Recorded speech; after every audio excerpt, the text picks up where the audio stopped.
Alright guys, today we're going to be going over stress and the impact that it has on children. So if you guys could pull out your study guide sheets for this chapter 15. And I'm really going to need your guys' participation so that we can all learn from each other and the experiences that we have. And so don't be afraid to share what you guys have learned in the kindergarten classroom. And just raise your hand and I'll call on you, and that way we can all learn from each other. So we're going to start first with a review over what we went over on Friday with Mrs. Johnston. And you guys have a study guide, right? Yeah? We have the first page, yes. We have the first page, but what she's going over we don't, do we? No. Oh, okay. Okay, so we're going to review what we went over on Friday with Mrs. Johnston. And if you can remember, first we went over overstimulation in children and how that causes behavioral problems. And so what are some examples of overstimulation in the classroom that you've seen in the kindergarten? What are some things that cause, behavioral problems in the classroom, in the kindergarten classroom that you've observed? Like kids sitting by each other, like that are really good friends. Mm-hmm. They start talking and disrupting and stuff. Good. Can you think of anything else? And they want attention. No like attention? Okay. One thing we went over on Friday was how, like, when the kids are in larger groups, sometimes, like what you said, like when they're with their friends or in larger groups, they'll get overstimulated and just, like, cause behavioral problems. Larger group of children, program changes. Well, Yeah. making plans too early. Okay, now let's talk about the holidays. Like, we did talk about that a little bit on Friday. And how do, like, teachers and the crafts and stuff that they assign the kids to do, how does that affect the kids? They get excited and rambunctious. Good. They don't want to pay attention. Great. So sometimes it's better to wait till closer to the holiday until you, like, start assigning the little crafts and stuff so that they won't get, like, rambunctious and everything. Okay, good. The next review question is over routines. What kind of routine have you guys seen in the classroom? I know you guys are only there for like 2 hours or something, but what's something that you've seen happen like every time you've been there that's like part of the routine of the kids? They like always do like rotations, or like where they either do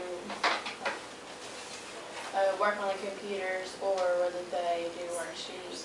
Yeah, centers. Well, yeah, it's basically rotations. Good. And so why do you think it's important for the children to have a routine? Anna, what do you think? Oh, I don't know.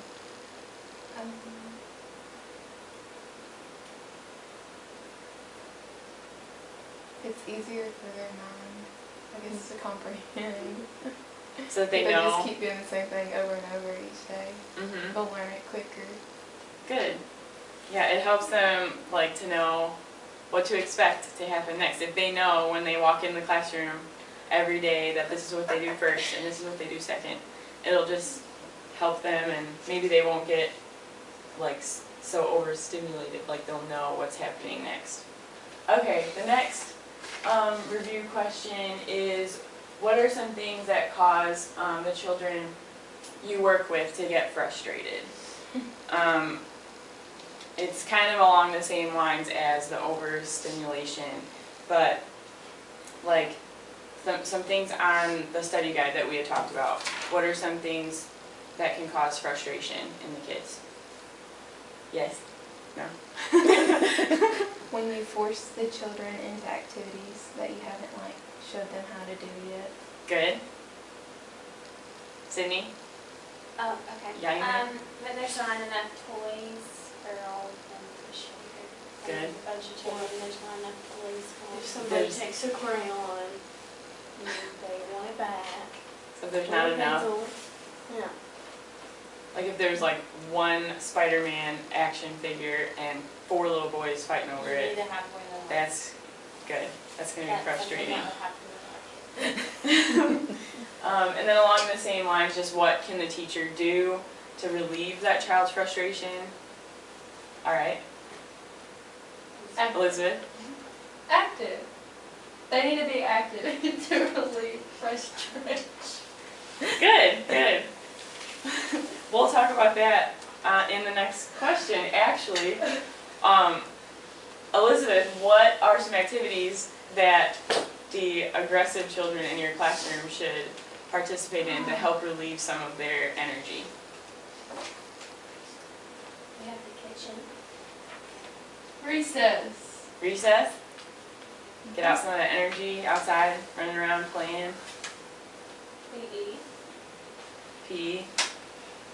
What kind of toys would be good for a little kid to play with that is like really aggressive and they need to let out some energy? Play-Doh. Play-Doh, good. Use their hands. Some things that are on the study guide are beating on a drum, painting, and woodworking. So, okay, well that's it for the review of what we went over on Friday. And so now we're going to start with the new material. We'll be going over stress and like how children cope with it. So, what is stress? Do you guys feel stress? All the time. You feel stress all the time? Every day. Do you think children feel stress? Oh, yeah. Yeah. Not as much as we do. You don't think that? You don't think so? I think they do. Little kids stress about little things that we don't. Mhm. Yeah, but they're a lot. I mean, like I remember being a kid. I mean, I used to get mad and stuff like if I didn't have my way, but that's Mhm. just a normal kid. But it's not like I don't feel like it's stress. Maybe more anger, but Well, they there's, stress about like having friends and if they're doing Mhm. this right and if like trying to be. I know like our kids try to help as much as they can. Mhm. So, So maybe they have stress and we have stress, but it's too different. but it's different because we maybe know how to cope with it a little better, and like the kids are still learning how to cope with their stress. So the definition from the book is stress is the body's reaction to physical or emotional danger signals. So why do you, or who do you think that the children learn how to cope with stress from? Their parents. Good. That's pretty much, it's the adults in the children's life. They look up to them, they see how they're dealing with their stress, and then they'll react in the same way. Like, tell me a way that your parents deal with their stress. Can you think of something like that your mom does when she's really stressed out? That maybe she eats ice cream? Mom gets mad and tells us to go to play. Okay. Oh, Or she just gets Puts mad. it off on other Like, people? Her stress mostly comes from, she's like, I'm tired of this mess, because our house sometimes can get messy, but it's really not that bad. But Mhm. to her, because she grew up with her, oven had sparkles. Cool. They Okay. had like 9 kids, so they all had cuties. So we've got eating, sweets, and cleaning. Yeah. So if a child sees their mom constantly like eating chocolate every time they're stressed out, they might pick up that same way of coping with their stress. That will clean. no, no. Okay, I don't know, so sometimes I will. Like if I'm stressed and I have a ton of homework, I'll get distracted. Good buddy. Oh, I sleep. And I'll sleep in my room. just sleep it off. Yeah. Mm-hmm. Try not to think about it. I'll put in my room too, and it feels like I actually got something done. I gotta be doing something though. I can't just. Okay, good. Those are all great examples. So next we're going to talk about how there's positive and there's negative stress. And so some causes of negative stress would be like a breakup of a family, abuse and neglect, rejection, separation, and fights. And these are all negative because they're things that, like, the kids, they don't really want to be happening in their life, and it's just like a really stressful situation because it's a new routine for the kids. And then there's positive stresses like parties and vacations and overnight visits and the birth of a sibling or getting a new pet. And so these are all positive because they're things that the kids, they really do want, they're excited about them, but it's like a new pace, a change of routine. There might be a lot of overstimulation at, like, say their birthday party or something, and it could be very stressful, but it's all things that are going to be positive for the kids. Okay, now there's also stressors that the kids are going to deal with at their child care facility. So I've kind of gone over this a little bit, but can you think of any more examples of the stressors at the kindergarten, at the child care facility that you guys are at? Are there any more, like, stressors that you can think of? Like, okay, one example is starting a new child care program. So were you guys there the first day when the kids first came to class, or within the first couple weeks? No, we didn't go, we didn't get to go after, like, what, the first 2 weeks of Yeah, school? we started, Okay. started in the third week.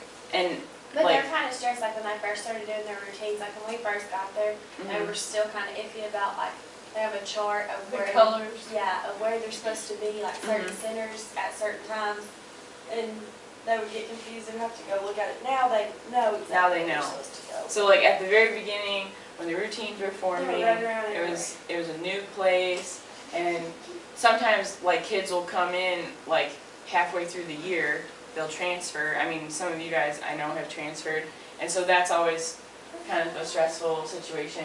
Also, a lack of nurture from the adults. So the teachers in your classroom, are they pretty nurturing towards the kids? And they kind of like hug on them and they're positive? Yeah. Not I know really. my mom does at her school, but I Mhm. mean, I guess, I don't know. I mean, every kid needs a love like that, but like, and to Jed's saying, yeah, it's kind of different. Uh-huh. Well, it's going to be different. Their background's Mhm. different. And their parents aren't the same with some of the kids in Searcy. Right, right. So if there's just a lack of nurture from the adults in the classroom, that is a stressful situation. And then we've talked about this before, lack of toys and materials for the kids. And then finally, an insufficient adult-to-child ratio. How many adults are in your classroom? Is it just the teacher? Okay, and then how many kids are there? 20. And do you think that maybe it would be less stressful if there was another adult, like you guys being in there is probably, it probably helps the teacher at least, so. Because they do their work. Mhm. Well, you guys help them, right? Yeah. Yeah. So if there was like one teacher and 50 kids, like that is not a good ratio of adult to child, so. Okay, now on to family stressors. What are some things, like, in a family that could stress out a child? Mom and dad fighting. Mom and dad fighting, divorce. Anna, can you think of anything? I know, baby. A new baby. Good. Someone died. That's actually the first one. Did you hear me? Someone dying. That's No, one too. their mom. Mhm. That would be very Like, stressful. like what happened, like Sunday, the TV guy, he passed away. What? Someone passed away. On channels, like Channel 11. 11. Channel 11 TV I don't guy. watch the news anymore. Yeah, Oh. he was killed in a car accident Saturday night. Do you have children? bald guy? He had one, he had a kid, but I don't know how old she was, like she's maybe not even a year. Mhm. I mean, she's not old enough to realize it yet, but. Well, do you think that, you said she's like 1 year old, you think that that 1 year old will be able to like Like, feel the she may stress? Yeah, like she may not I don't know, she won't see her dad anymore, but, that's really sad. Mhm. She Yeah. probably won't really realize what Yeah, happened. she won't realize what happened, I guess she'll just, She may notice her dad's gone, but she may not realize that, but she won't understand that he Mhm. died. but Well- that she won't ever see him anymore, I mean, he could have been just like his alone for a little while. Right. Well, we'll talk about this in a little bit, but from birth to age 3 is what is called the window of opportunity. And so during that like stage, the children are learning how to cope. And so that 1-year-old will pick up like coping methods from the mother and the rest of the family. And like the Yeah. child will be affected, and they might not remember, but their development will be affected by it. So like the family just has to be like really like loving and like really supportive to the baby and the mother to help the baby not like be affected by that. But that's really sad. Yeah. And then another, I think, you said divorce, so just the separation, and also custody and visitation, or child support issues. Like a lot of kids nowadays are being tossed between mom and dad and going on the weekends with one and then the weekdays with another, and that's very stressful for the children. And then some children have to stay at home while both their parents go to work. Hopefully they'll have a babysitter or someone to watch over them. But more and more adults are leaving young children at home to fend for themselves, and that's a very stressful situation. And then a family member moving in and out of the home, and serious illness, if they're sick themselves or if a parent or grandparent is really sick, that could be very stressful. And you also said the death of a family member or a friend, or even a pet can be really stressful. That pet could have been almost like a companion for the kid, so that could be very stressful. And then moving themselves or a friend moving away. So some of the effects of stress on children are undermine brain development, which I talked a little bit about this a couple minutes ago, and also decrease social attachment. And then here's that window of opportunity being missed, and then also it can result in a smaller brain size and an inability to control emotions and behavior. And then finally, it can be harder for the child to form lasting relationships, because during this time, like, they should be forming attachments and like learning how to have relationships with people. And so too much stress can cause a bad effect for lasting relationships. Okay, there's going to be a huge list here of some signs of stress. But first, let me ask you guys, what have you seen in the kindergarten classroom? Like, what kind of things do the kids do when they're really stressed out? She's kind of like, They're just like looking around, they're just like, seem like if they don't understand what's going on, Mhm. it kind of like stresses them. Or just cry. Or just They sometimes cry. they cry. Mhm. Sometimes they're just like walking around like they have no idea what's going on. Mhm. The boys cry more than the girls. They just sit down and start crying. And they're about 5, right? 5 years old, Yeah. 4 and 5. So maybe like if they didn't really cry a lot, but then when they got stressed out, then they cried a lot, then that would be like a form of regression, and the kids are kind of like taking a step back in their developmental like abilities. And so here's some examples that you might see. Just like really accident prone, like constantly spilling their juice like all the time during snack time, or constantly falling, or just like lots of little accidents. And anger and anxiety, baby talk is part of that regression, where they used to talk like baby, but now they should talk more, they're learning more vocabulary, but when they're stressed, they might revert back to baby talk. There's also bedwetting and biting people, and we talked about the crying spells, and then eating problems. They might not want to eat their snack, or they might want like a lot more to help relieve some of that stress. And aggressiveness, headaches, hitting, insomnia, irritability. A lot of kids, have you guys ever had a little kid stay at your house and they like wake up in the middle of the night like crying or like, Yes. and do you think that they were having a nightmare? Because like nightmares are a sign of stress. So I've had my little cousin stay with me and she'll wake up in the middle of the night just screaming and like she is having a nightmare, and so she's obviously stressed about something. And then also stuttering and tattling, teeth grinding, temper tantrums, and thumb sucking. Thumb sucking and like toileting accidents are also another sign of regression, which is a sign of stress. So I set my thumb till 2nd grade. till 2nd grade, like all the time, or just when I you were really stressed did, I out? promise. Huh? All the time, or when you were stressed out? All the time. All the But I time. don't think I was stressed out. I think it was just a habit. Because I my, have it, but I don't want to stop. I mean, I didn't like suck it like in class, you know. But Mhm. when I would like take a nap at school, I would like suck my thumb. I remember. Mm-hmm. I would lay under my jacket. It's probably like Yeah. comforting to you. And like, You need to get that stuff on your nails that tastes bad. no, I Yeah, licked that off. And I me licked off. tobacco sauce off. My mom told me.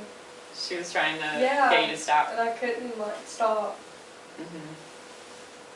There really is like nail polish for that though. Yeah, no, I put it, they would put it on my Yeah, they had to finger. put it on me. I remember one night. It was in my parents' bed and they put, I think my sister might have put it on my finger too. She thought it was funny to stick it in my mouth. But I never switched. Like some people switch. Yeah. It was always Mhm. his finger. That's weird because it's the hand that I write with, you know. Mm-hmm. It was always his finger. I've heard that if you just like ignore the behavior that it might go away, but then sometimes it'll become a habit, and so then you have to go to like other means to help the child get rid of that I don't habit. know how I but- stopped. I guess I just grew out of it Mhm. finally in 2nd grade. Good, okay. So next is communicating with families about stress. Teachers and family two-way communication is important in times of stress, and parents should be encouraged to inform teachers of any major like family issues that are going on. Why do you think it's important for families to communicate with the teachers or the school in some way about the stressful events going on in the child's life? So if they see different behavior. So that the teacher knows, like they knows that the kid's not just acting out, that there's actually something wrong to Mhm. why they're doing that. Good. And maybe the teacher can be like more supportive and affectionate towards the child and help them cope with the stress that they're dealing with. So it's kind of like the family and the school should be on the same page. And you know, a lot of times there'll be stressful situations that happen in the classroom, and the parents need to know that that happened that day. So when the parent comes and picks up the child at the end of the day, the teacher can like pull them aside and say like, this stressful thing happened today, just wanted to let you know, so that the parent can be more supportive of the child when they get home. So it goes both ways. And that's all. So great job, guys, and You did good. hope you learned a lot about stress and how we can help kids get through that. So that's all. Pause.